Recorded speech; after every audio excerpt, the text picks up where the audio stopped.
Zeynoul Baye.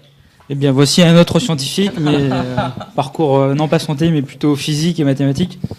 Avant de me présenter, donc, je voudrais encore une fois remercier Koja Radio, Koja TV et Mohamed Baye de nous interviewer. Vous avez dit qu'il y a 3 diamants sur ce plateau. En réalité, il n'y en a pas 3, il y en a 4. Nous sommes très honorés d'être honorés par votre personne, que vous preniez le temps de faire cette interview et d'animer cette émission. Merci beaucoup. Merci à vous. Alors moi, donc, j'ai fait un cursus scientifique, bac S, pour m'orienter ensuite vers un cursus d'ingénieur. Donc pour l'instant, je suis donc ici en ce moment même à Supélec. Donc pour l'instant, je suis en école généraliste. Alors, juste permets-moi de savoir comment s'est formée ta décision pour aller vers scientifique. Ok, donc j'y arrive juste, je finis sur la présentation de l'école. Donc Supélec, une école généraliste qui permettra ensuite de me spécialiser après 2 années. Alors comment je suis arrivé jusqu'à là, donc jusqu'au cursus d'ingénieur. C'était pas vraiment évident. Je ne savais pas avant le bac qu'est-ce que je devais faire. Quand j'étais encore en première, j'hésitais entre un parcours scientifique et un parcours un peu plus littéraire, économique. Parce que j'étais simultanément passionné de sciences, donc sciences dures, mathématiques, physique, SVT, mais aussi de philosophie, de sociologie, d'économie. Tout ça me parlait. Et donc, en première, c'est un peu le moment où on commence à se dire, il faut se décider, là, il faut savoir qu'est-ce que je fais. Choix cornélien. Voilà, il faut faire des choix, parce que avant la première, on va dire que voilà, les choix sont un peu guidés. Au collège, on n'a pas vraiment de choix à faire. Une fois qu'on arrive au lycée, c'est lycée général ou lycée professionnel, la décision, en général, elle est prise assez vite. Et la filière scientifique S, on dit que c'est la voie royale qui nous ouvre toutes les portes. Donc je suis parti là-dedans parce que je ne savais pas encore quoi faire. Quand j'étais en seconde, j'étais vraiment indécis. Une fois arrivé en première, donc là, j'étais en train d'hésiter entre soit faire Sciences Po Paris, soit faire un cursus, donc une classe prépa. Une classe prépa qui ensuite, scientifique, classe prépa scientifique, puisqu'il y a aussi des classes prépa littéraires et des classes prépa économiques. Ouais. Donc classe prépa scientifique. Donc là, voilà, c'était le moment d'hésitation. Et ce qui m'a permis de prendre une décision, en fait, c'est le fait que en école d'ingénieur, il y a possibilité de faire des doubles diplômes, des doubles cursus. Donc je pouvais faire un cursus ingénieur et finir dans une banque, en train de travailler pour la finance, ou faire un double diplôme, je sais pas, avec HEC, avec l'ESSEC, avec Sciences Po. Il faut d'ailleurs remarquer que l'un des présidents de la République, Valéry Giscard d'Estaing, a fait Polytechnique. Il est rentré directement à l'ENA. Et voilà, donc pareil pour Nathalie Kosciusko-Morizet, qui a aussi fait Polytechnique et qui est connue en politique. Donc c'est un peu surprenant quand on nous dit Nathalie Kosciusko-Morizet, elle a fait un cursus ingénieur avant. Donc voilà, en faisant ingénieur, je me suis dit, je ne me fermerai pas de porte. Je pourrais encore, après, toujours aller vers cet aspect un peu plus littéraire, un peu plus sciences humaines. Bon, donc pour l'instant, je suis là en première année d'école d'ingénieur et Inch'Allah, j'aurai peut-être des opportunités pour faire des doubles diplômes. Je verrai ça. Inch'Allah, j'espère bien. C'est ce qu'on te souhaite. On va passer la parole à Migdad. Merci Zeynoul déjà pour cette première introduction. Et puis on ira un peu plus dans les détails des process de choix, des problématiques d'orientation, etc., des difficultés qu'on a, alors que tout le monde a priori, puisque cette fameuse notion de choix, elle n'est pas évidente, à part pour ceux qui se disent, ça y est, je vais faire médecine, voilà, j'aime bien cette filière santé, mais au-delà de ça, moi je me rappelle, moi-même j'avais ce souci de dire, bon, allez, on fait tous S, et puis on verra après ce qui se passe. Mais il y a d'autres notions qu'on introduira tout à l'heure, l'importance des dossiers, l'importance des notes dès la première, enfin même seconde quasiment, parce que je voyais un peu les gens dans ma famille qui postulaient dans différentes écoles d'ingénieurs, où on ne regardait pas forcément les notes de terminale, en tout cas du 3e trimestre qui était quasi impossible, voire 2e trimestre difficile, mais les notes de première. Donc, voilà. Mais Migdad, vas-y, on t'écoute. On voudrait savoir, toi, quel profil? Alors, juste une petite chose. Danis, quelle année actuellement? Fin de 5e année Fin de et 5e année. 6e année, Inch'Allah, l'année prochaine. Toi, tu nous as dit que tu es Donc là, en je suis en bac plus 3, mais en première année, donc j'ai fait une classe prépa, 2 ans et 2 ans de classe prépa, et donc là, je suis voilà, t'es à bac plus 3. voilà, bac plus 3. Très bien. Bismillahirrahmanirrahim. Donc, au risque de faire dans l'originalité, je vais commencer par remercier donc toute l'équipe de Khudaï TV qui se tient aujourd'hui à notre disposition pour cette émission qui n'arrive pas souvent et donc et qui devrait arriver souvent. Qui arrivera. Inch'Allah, je l'espère bien. Et donc, merci également à toi. Avant tout, tu es un ami. Merci à vous. Et donc, merci beaucoup pour ta soirée, te consacrer à nous et mettre justement en valeur ces pépites de notre communauté. C'est un plaisir, au lieu qu'on discute, nous, en montant vers la mosquée, autant qu'on discute et qu'on fasse profiter l'ensemble des auditeurs et des téléspectateurs de nos débats que nous avons assez régulièrement. Exactement. Donc, avant de commencer, j'aimerais justement féliciter du coup mes amis qui sont là pour leur parcours assez brillant. Et donc, je vous souhaite une très bonne réussite dans la continuité de vos études. Et également pour ceux qui nous écoutent ce soir, ou ceux qui nous écouteront en différé plus tard, Inch'Allah. Alors, en fait, c'est assez compliqué pour raconter mon parcours, parce que lui, Danis, ça a été clair, parcours scientifique orienté santé, Zainoul, parcours scientifique orienté ingénierie. Et moi, en fait, je n'ai aucune idée de comment qualifier mon parcours. Alors, pour ce qui est de avant le bac, alors encore une fois, Danis et moi avons fait le lycée ensemble. Donc, en fait, on a commencé en seconde MPI en même temps. Je vais pas vous décrire, il vous a décrit mesures physiques et informatiques, ça s'appelait à l'époque. Ouais, okay. Et donc, en fait, c'était très orienté maths, physique. Et donc, à ce moment-là, donc parcours classique, première S, SVT, mais orienté physique-chimie, parce que c'était la physique et la chimie, c'est ce qui me plaisait le plus à l'époque. Et terminale en continuité. Et donc, à la suite de mon baccalauréat scientifique, j'étais quasiment sûr de faire une école d'ingénieur. D'accord. Une école d'ingénieur, mais pas en passant par la prépa, mais plutôt en intégrant directement une école post-bac. Ouais. Parce Prépa que intégrée, quoi. prépa intégrée, parce que ce qu'on se disait à l'époque, c'est que une prépa, il fallait passer des concours ensuite, et les concours pouvaient nous emmener sur des provinces. Et à ce moment-là, on se disait, mais non, il fallait rester sur Paris et donc ne pas prendre le risque d'atterrir en province éventuellement. Alors, tu nous expliqueras tout à l'heure dans la deuxième partie pourquoi rester à Paris. Hein. D'accord. C'est un point important pour. Et ce pour qui est nous. paradoxal, c'est que surtout que je suis en province aujourd'hui. Donc, Mais en tout cas, il faudra nous expliquer pourquoi à ce moment-là, c'était important d'être à Paris. d'accord, Inch'Allah. Et donc, j'ai fait une année à l'EPF.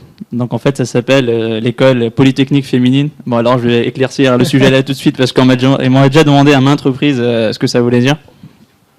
Alors, en fait, le nom est gardé parce que c'était, il me semble, Marie Curie qui a démarré en fait dans cette école. Et avant, en France, les écoles d'ingénieurs étaient réservées aux garçons. Donc, en fait, c'est une des premières écoles, voire la première école d'école d'ingénieurs mixte qui acceptait les femmes. Et du coup, en fait, c'est un nom qui est historique, qui est resté. Et d'ailleurs, pour l'anecdote, le logo de l'école, c'est un phi, en lettres Y. Et donc, c'est pour ça que ça s'appelle l'école polytechnique féminine. Donc, j'ai fait un an. L'idée, c'était de faire donc, en fait, c'était une école généraliste. Et on se spécialisait à partir du deuxième semestre de la 4e année, sur un parcours en 5 ans. Et en fait, l'idée, c'était de faire dans l'ingénierie des biosystèmes, parce que j'étais quand même intéressé par le domaine médical, paramédical, etc. Donc en fait, c'est l'ingénierie des biosystèmes, c'était tout ce qui traitait des appareils médicaux, etc. Donc fin de première année, c'était un parcours très généraliste qui ne me plaisait pas forcément. Donc il y a des matières qui me plaisaient, par exemple la chimie, que j'aimais très très bien, que j'aimais déjà au lycée. L'optique également, parce que j'en ai fait pendant ma première année. Mais tout ce qui était algèbre, analyse, etc., ça commençait à devenir un peu barbon. Donc je commençais à me poser la question de si je continuais, si ça valait la peine en fait de faire 5 ans là-dessus, et d'attendre de me spécialiser ou justement partir ailleurs. Donc choix un peu difficile, je vous l'admets, parce que j'étais un peu perdu à ce moment-là. Et donc là, j'étais en train de feuilleter ce qui se présentait à moi en métropole, toujours. Et là, je tombe sur la fac que je connaissais pas à ce moment-là, la faculté d'Assas, donc Paris 2. Alors Assas est connu pour le domaine de droit, parce que notamment de grandes personnalités telles que Marine Le Pen y ont fait leurs études. Et donc il présentait un parcours droit et économie. Donc, je me suis inscrit en première année d'économie à Assas, en sciences économiques. Donc, la fac d'éco, tout le monde sait ce que c'est difficile. En faculté, c'est difficile. Néanmoins, l'avantage d'Assas, c'était que c'était une faculté très sélective. Et donc, c'était mieux cadré que les autres facultés, je dirais. Donc, j'ai fait 2 années à ce moment-là en économie et qui, en fait, permettent de passer les concours des écoles de commerce ensuite. Donc, concours que j'ai passé ensuite. Et donc, aujourd'hui, je suis à la Cage Business School, qui est en fait l'ex-Bordeaux École de Management, donc à Bordeaux. Et là, j'ai fini ma 4e année et Inch'Allah, je passe en 5e année. Parfait. Écoute, c'est un parcours un peu spécial, puisqu'au départ, on allait vers une école d'ingénieur, puis orientation fac, pour repartir vers une école de commerce. Alors en fait, pour faire encore plus dans le paradoxal, c'est qu'aujourd'hui, je suis intéressé par ce qu'on appelle l'ingénierie financière. Donc en fait, je retombe un peu sur le parcours ingénieur que je voulais de base. Écoute, on te souhaite en tout cas d'essayer de revenir vers ce que tu aimes, parce que c'est finalement ce qu'on peut retenir en tout cas de cette première partie. C'est souvent une orientation de cœur, c'est quelque chose qu'on aime et qu'on va essayer d'aller vers ça. Et on a bien remarqué avec ton parcours que ta première année d'école d'ingénieur, ça te plaisait pas, c'est le terme que tu as utilisé, et donc tu t'es réorienté.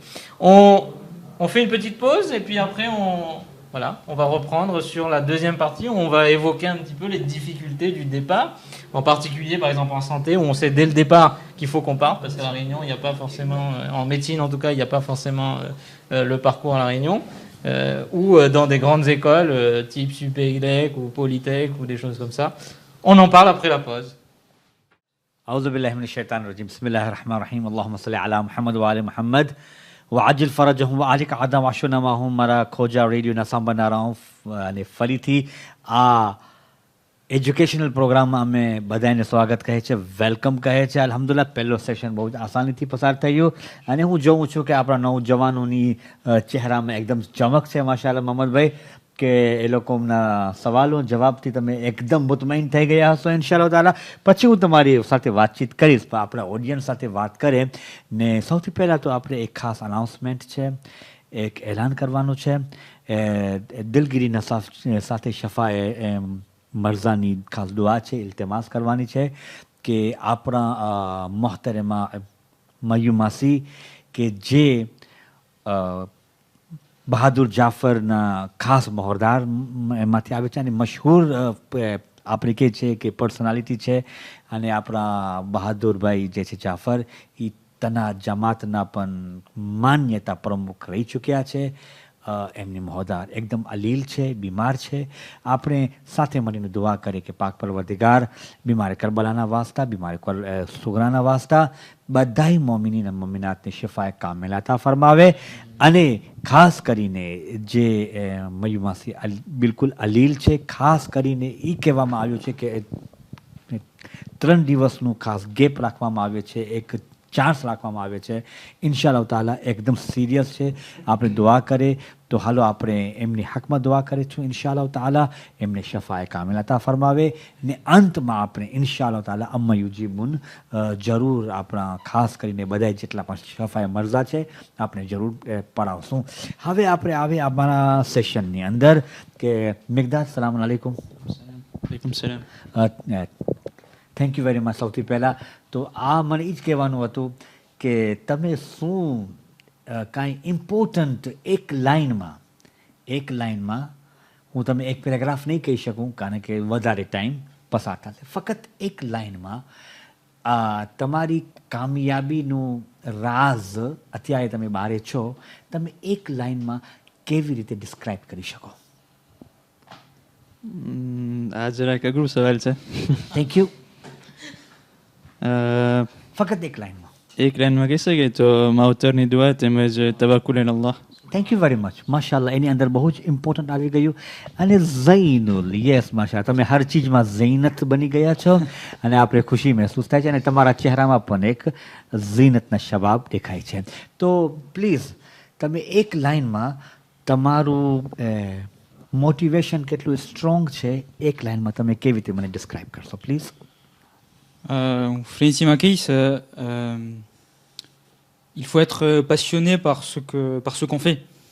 Et que les diabre carré, diabre kam carré, natia pan lago cause que mani akaruta. Interesting.